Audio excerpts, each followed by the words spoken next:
mind is so powerful, and that whatever you put your mind into, your body will follow. That's why every mental health issue that we have is also tied with your physiology.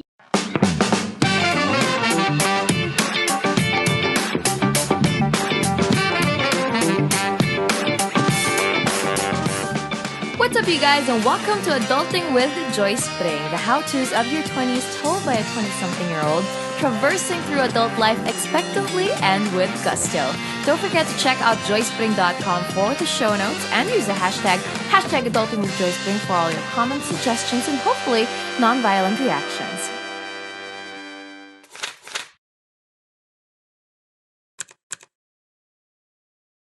These plethora of choices that you guys have, we appreciate the fact that you still tune into the show, lend us an hour or so of your day to listen to your shot of sanity. And even better is that we've actually started doing this thing where we ask you guys to send in your voice note for your questions on the show.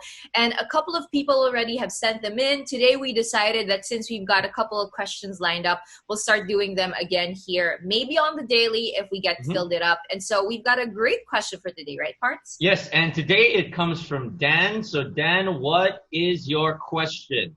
Hey Joyce and Aaron, it's Dan and I'm from Manila City, and here's my question for you. What do you think about the law of attraction? Like attracting somebody or someone who's vibing with you on the same frequency, or does it defy God's will? And also, as a host, I'd love to hear a strategy on how to effectively communicate and engage with your audience, whether it may be an event or a live radio show. Thanks. That's a very interesting way. Okay, so it's a two-part question.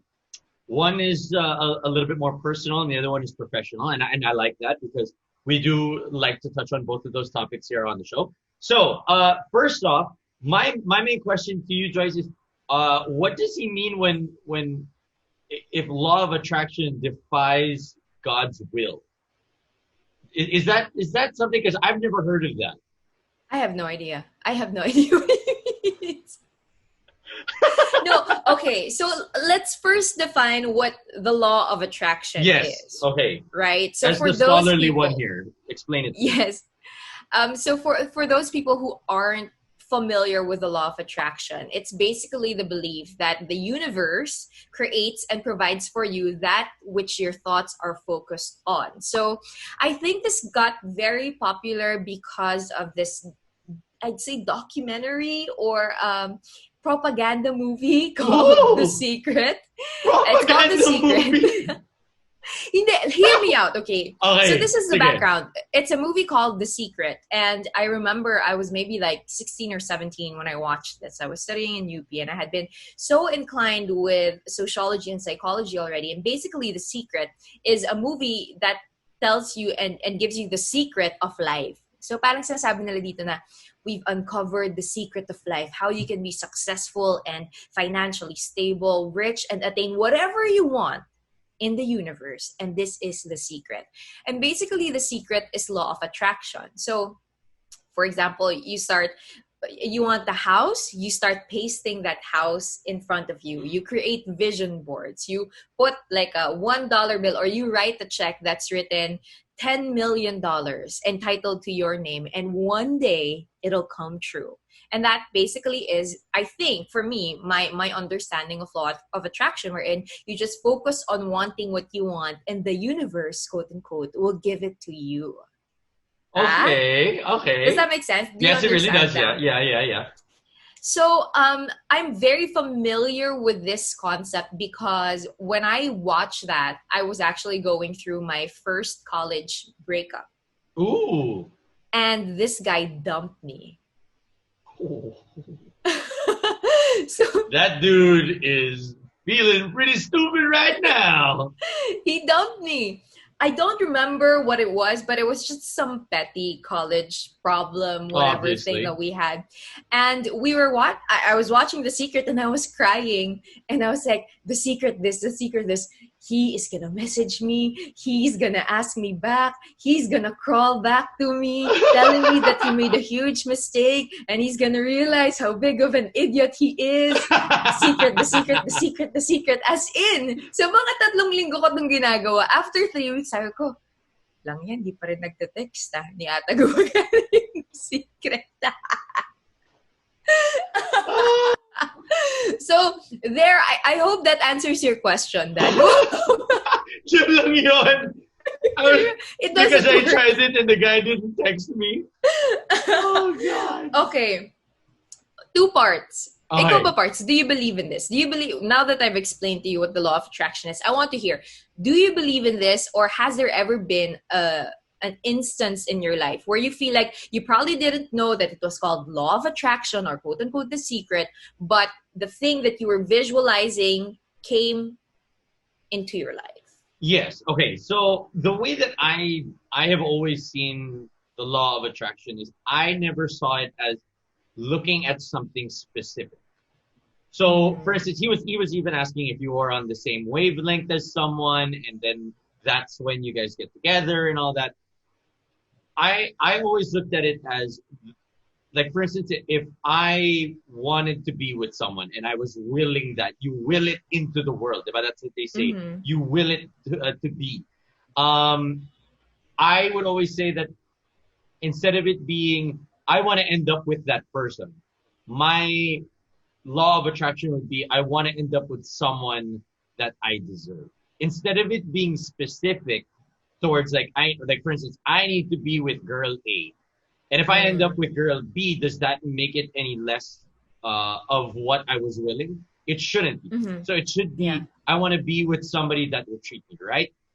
I want to be with somebody that I am on the same wavelength with. And then there it is. The one thing that I think that I have willed it into being something was my career. Ever since I was young, I wanted so much, every inch of me, every move that I made, whether it was in school, early on in my career, to even until now, I always wanted to do what I am doing right now. I guess the law of attraction worked that way, and it made it that I made the right steps towards it. Willing it to be something is one thing, but doing something to make that will happen is so much more important. Now, if the will is what pushes you to get there, even better. I think that that's the way that I look at it. Yeah. If I may kind of interject, Yeah, I go feel ahead. like there has to be a difference between, for Dan, this is addressing to Dan, there has to be a difference between just depending on what you believe as law of attraction to actually setting your goal on something. When I was training to become a race car driver, one of the most important lessons that I learned, that I actually saw happen on the track, was our coaches told us that when you're driving, look where you want to go, not where's the next stop. Because where you want to go, when you visualize it, that is where your mind will take you. And when I was doing my research to it, I was like, how I saw it kasi, like, I was faster nga. I got to the corners faster. So I hit my apexes faster.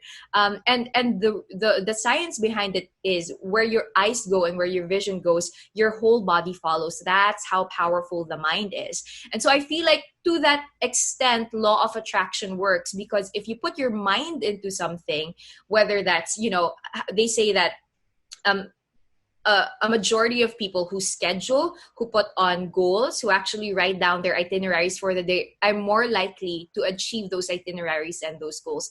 That's because when you put that into writing and your brain is told that this is what you need to accomplish, every other cell in your body is commanded by the brain to function, right? So when you're driving, if you're looking at the place that you want to be at, your brain sends a signal to your hand that you need to steer in this particular direction to go into that direction. So I think to that extent, the law of attraction works. And when you think about the law of attraction with the people that you want or you want to attract, it also goes into that. Like, syempre, if you think about, okay, this is the kind of girl or the kind of job that I want to land. If you keep thinking about that, then eventually that's where your body will lead you. You'll be more attracted to people who are like that. You'll be more inclined to study and be more motivated to prepare for a particular work that it translates to what you first set for yourself. So I think if there's anything about the law of attraction that's scientific, it's probably that the mind is so powerful, and that whatever you put your mind into,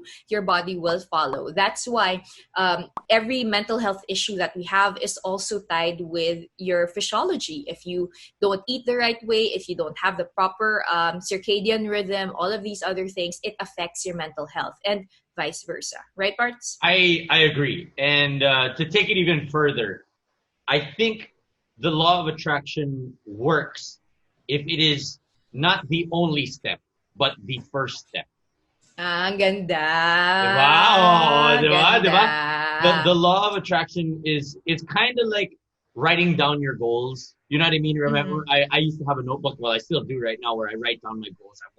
I want this to happen. I want this to happen. And when you visualize, it's the same thing. One thing that a lot of people don't know is that I used to play baseball. And when I used to pitch, you need to look exactly at where you're going to throw the ball. So it's visualizing where you want things to go. Now the thing is, if I just visualize that the ball is going to go there, that's not going to make the ball go there. I still need to do the effort to make the ball go there. Yes, you have it in your mind that you want something to happen, but you need to have each and every part of you will it to get there as well. The mind starts it, the body, the heart, and the rest of you continues it and makes it happen. Yeah, so you ganda. So you have to bat it. You have to do the action, right? Yes. It's not just about thinking it. It's also about acting it and putting work into it. So I think, law of attraction can be something that's very powerful if you use it not in this voodoo sense of like like don't voodoo it out. I think just thinking that there is quote unquote magic in the law of attraction is the wrong way to look at it. So whenever you're presented with an idea, right, there are good ideas, there are bad ideas, and then there are ideas that have good sides in it and then bad sides in it. With law of attraction, the good side is that scientifically it's backed up that whatever your mind is put into, whatever you're constantly thinking about, that's what you become. That's what you achieve. So you set your goal using your mind, but everything that you do, which is your effort, your body, your actions, that's where you're going towards. To the second part of Dan's question, yes. which is it against God's will? Is that what he asked? Yeah, and I think that it might be a little overstepping, I think, what the power of attraction might be. I think that's what he was trying to say, that maybe it might not be in God's will, but it's in my will, and that's why it happened. I don't know how that will happen. The way that I see it is, Joyce might have a little bit more input on this, but the way that I see it is, if it's in God's will and it's in my will, it will happen. One without the other will not make sure that everything happens. You know what I mean? Yeah. I think that there needs to be harmony within the two. For me, at least, there needs to be a harmony of both to make things happen. And that's how I see the world, and through my eyes. Yeah. With that particular question, I think you always have to go to the Bible. I mean, to see really what the scripture says about this. One, if you're talking about like the technicality of it, like, will the law of attraction, thinking about and using the law of attraction, be would it be kind of impeding on God's will? First of all, God is sovereign. I don't think that you can do anything that could impede on whatever he wills. Like, there are certain things in life that we go through, that we experience, that are not necessarily our will and our want, but God allows it. And it is in his infinite, eternal wisdom and goodness to know what the purpose of that thing is. And I think there will always be kind of like a difficult discussion to be had between the sovereignty of God and the free will of man. With regards to law of attraction, if you think about it as something that's magical, then probably that's not healthy for your faith. But if you take away the mysticism and you just think of it as it's a tool to help you become better and to go nearer to your goals, then I think it's an okay thing. But you don't have to bother about if God will, parang kung yung will mo is not something that God will approve of. Because let me tell you, if God doesn't want it to happen, he won't let it happen.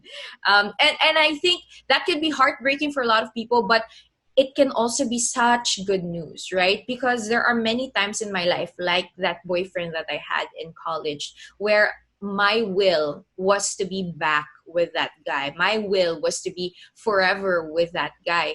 But looking back at it now, it was a very toxic, unhealthy relationship. And I praise God that his will was followed and not mine, because it made me understand that we are we are finite beings with finite wisdom, and our perceptions are not as wide as the divine being that created everything, including you. So the things that we might want, which is not good for us, that we don't attain because God's will is against it, is for our own good. Even the toughest things in our lives, even in my anxiety and my depression, during the time that I was going through it, I was really pleading with God, na Lord, just take this away. I can't do my job. I can't read. I can't drive. I can't swim. I can't do anything. But God won't take it away. He didn't take it away for at least 6 months to a year. And I suffered through those 6 months and a year. But looking back at it now, my heart and my spirituality, my dependence on Him will not have been as prepared as it is now going into marriage if I didn't go through that 6 months to 1 year of anxiety. See, and when you're there, you don't really see that happening. So I don't think you should be afraid if something will happen that's against God's will. You're only I think from a faith perspective. Sorry, parts. I'm kind of go ahead. No. It's perfect. The question is that, yeah, if I think your only concern, if you are a Christian and if you want to do God's will, is to take it day by day, moment by moment, making decisions that you know is glorifying to God and is in obedience to Him, instead of thinking of what you want, instead of thinking of, will what I want align with God's will? Like that's his sovereign power above your life. Like, if God wants it to happen, it will happen. If God won't allow it to happen, it won't happen. If there's a prayer that you could pray, it could be that, Lord, take away my will so that your will be done. Diba? That's such a simple prayer. So I hope that helps in that particular part of the question. Okay. Dahil ko sinabi. Yeah, Gusto kong laway. no, it's fine. And I mean, and that's why I said that you would have a little bit more input when it comes to that, because you have a little bit more expertise in the world of will of God than I do. So I'd rather have it that you answer that than I did, because it's simply put, I would have said, if it didn't happen, that means that there's something better that would happen for you, because it's in His will, not yours. He knows better than you do, so just trust that. That's the only thing I would say about that. Now, to the second question that he had on it, in terms of hosting, how do you capture an audience, or even as a podcast host or whatever it is, content creator that you're doing right now? How do you capture audiences to make them really listen to your stuff? Joyce, what advice would you give to that? I was just about to ask you, because you studied communications and broadcasting. Yes. You've worked with a lot of people who are hosts and who stand in front of an audience. I'm sure you've seen hosts that attract an audience and hosts that don't attract an audience. So what's the difference parts? I think that's a good question to answer in answering Dan's question. First off, the first thing that I learned when I was just starting out, I don't want to say how long ago, because but huwag na natin lagyan ng timeline. Okay na yan, basta nung nagsimula ako. Relax ka lang kasi. Ikaw nag-uumpisa nung timeline Inuna dito. My first advice that I will give, and the first advice that was given to me, was know your audience. Know who you are talking to. Know what kind of audience you're trying to talk to. Because if you're, and that's why I always think hosting at an event and hosting a podcast or like a YouTube channel or, your content online, very, very different. And a lot of people think that it's the same, that if you host a radio show, then you're going to be a good host on an event. Or if you host a good event, you're going to have a great YouTube channel. Or if you host on TV, you're going to be good on radio. It's not the same. I've seen people that have not been able to translate. I've seen people that have translated very well because they understood that there are different audiences for different mediums. So that is my first bit of advice. Know the audience that you're talking to. Second big piece of advice is do not fake it. Do not fake who you are. Early on in my career, I will admit I tried to be people that I looked up to. I tried, I replicated, I duplicated instead of emulate, or I tried to take what they did and make it my and do it instead of taking what they did and do it my way. So learn, but don't copy. That is the best thing that I've ever learned. I have learned so much from watching a lot of different hosts. I watch a lot of stand-up comedians. I watch a lot of different artists and everyone that has come by that when it comes to hosting, like late night TV show hosts, because I try to see how they talk to different audiences and how I can translate to my different audiences as well. What about you? Wala na, I concur. What about when it comes to podcasting? Because that's completely different. And you're fantastic at doing podcasting. Is it the same as radio? Is it, when it comes to talking to your audience, is it the same? I think it's kind of similar in that it's basically the same medium. One of the most important things that I learned when I was doing radio was that the special thing about radio and why radio jocks could be such rock stars is because you entertain people without them seeing you, without them being entertained by you in any other way apart from your expression from your mind. And I think that's such a powerful thing, right? So I super agree with you with the points that you made, like being genuine and knowing your audience are the top two things that you have to remember if you want to be a good host and if you want to capture the audience. Another thing, I guess, that really this podcast is rooted into, and why I feel like a lot of the audience are captured, quote unquote, to it, because that's what Dan's question is whatever you create and whatever you're putting out there as a host or as a podcaster, it has to serve people in some degree or form. Yes. And that was such a powerful idea for me when I realized that. I was like, oh nga no, every content that you see on the internet, it either entertains you, it educates you, or it empathizes with you, right? So if it's not in those three categories, if it's not entertaining you, if it doesn't empathize you, if it doesn't educate you, why would you consume it? And so by knowing that the kind of content that you have is not egocentric, it's not for you only, but for the service of others, then you can capture an audience. And I feel like this is where we interject one of the most important points. It's when you become a host or a content creator, your number one concern is not to capture an audience first. That should be a byproduct of the thing that you're creating. Speak it louder for the people in the back, please. Speak it louder.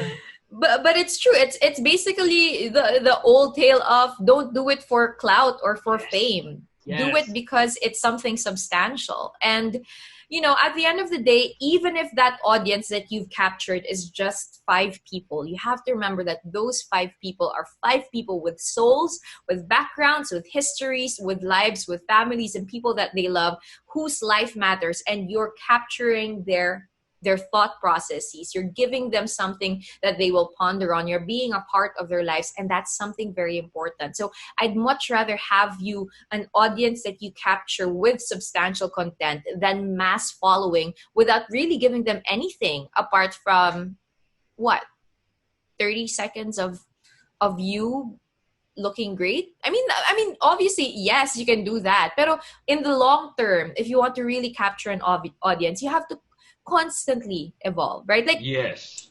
For example, pop culture. Tingnan natin si Mimiya. Yes. Si Mimiya, nag-start siya as your local Jeje girl. Yun lang yung umpisa niya, diba? But then, Mimiya transformed into this pop culture phenomenon because yung audience niya naging it was something witty naman, 'di ba? Hindi lang siya local Jeju girl, naging witty siya, naging relatable siya. You would empathize with people, 'di ba? Like, so it transforms and it evolves according to what the audience needs. And I think that's the one of the most important things that you have to remember.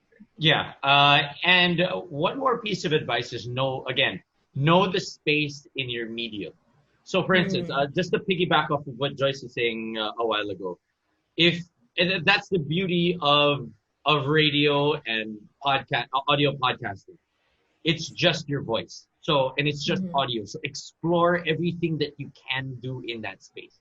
That's why you look at TV hosts and people that I look up to when it comes to TV hosts, like James Corden and even like Vice Ganda, who they know the space that they have and what they can do in the capacity of being on TV and being on stage. So they're a little bit more flamboyant. You can see that their other hand gestures are so much bigger. Now, if you're on radio, that means nothing. You don't see that. It's completely thrown out the window.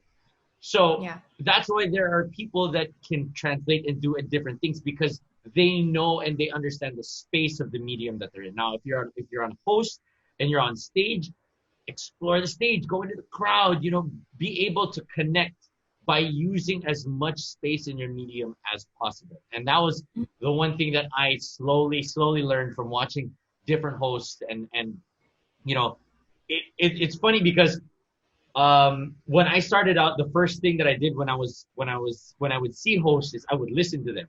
But then after a while, I learned more and more that I would watch their actions, watch the demeanor, the facial reactions, all of that, and how they combine it all to be able to capture an audience the way that I could not do. And even until today, these guys and these women are just so great at what they do that I am still awestruck at how good they are at understanding the space that they are given. Yeah, and I think that also goes to show like how important human connection is. Human connection is so important when you're a host and a communicator, whether that's human connection in observing, like what Aaron said, observing the people that you look up to, taking notes from them, learning from them, and being humble enough to accept that you have so much to learn and you always fill yourself up with new knowledge. Human connection as that, and also human connection in understanding that the most important thing that you can do for your audience is to connect with them as well. So connect with other hosts and look up to them. And also I think what Aaron was saying, Kanina, was so important in that you don't only learn or mimic your favorite hosts, you can also learn from the people that you read. And ultimately, for you to be able to be genuine, like what Aaron said kanina, which is very important, for you to be genuine and to not try to be anybody else, you have to first have confidence in who you are. And the way that you can find confidence in who you are is if you are, one, self-aware, and two, if you are equipped. And so you have to be self-aware and equipped so that when you're on stage, you're not even calculating the way that you speak, your intonation, the things that you're looking for. Your word bank is different because you've done all those preparations before you even go on stage in front of the camera or in front of any mic. So all the hard work for hosts or radio jocks or whatever kind of public figure you are, it usually comes in the background. Like, people don't even see how much documentaries Aaron Ataide watches, how much books about sports he watches, how much he talks to sports about other athletes and other people who are also enthusiasts. The work is done in the background, and that translates on air. You can hear it. You can hear it when people know what they're talking about. And the worst thing that you can do is to fake like you know what you're talking about. So know first what you're talking about. Yes. So there you go, Dan. Hopefully we were able to get to, your answers and to anyone else that might have been wondering the answers to the same questions. I hope you guys enjoyed it. Now, if you yourself have some more questions that you wanted to be here on the show, make sure you head on over to Joyce's website. Leave us a voice message. There's so many that are coming in right now. We're going to try to get to each and every one of them. It is so surprising that there are this many people that are sending them in. We love you guys. We thank absolutely you. love it. And this question that Dan had was very important, I feel like, because it's not just for hosts, but it also is something related to communication, right? Yes. How important is human connection now and communication in this time of the pandemic? Now, tomorrow we've got another awesome question, and that's posted by someone from our voice notes as well. I'm not going to tell you her name yet, but her question relates to how do you fix broken friendships and move on? Ang hirap no! Oh, that's gonna be really fun tomorrow. Yeah. Oh, that's gonna be really fun tomorrow. Yes, so tune in for that tomorrow here on SOS. Until that time, she's Joyce. I'm Aaron. Bye-bye. Paalam! And that's it for this episode. If you'd like to continue the conversation, go to www.joycepring.com. And if you want to support the podcast, go to patreon.com/adultingwithjoycepring. I'll talk to you guys soon. Paalam!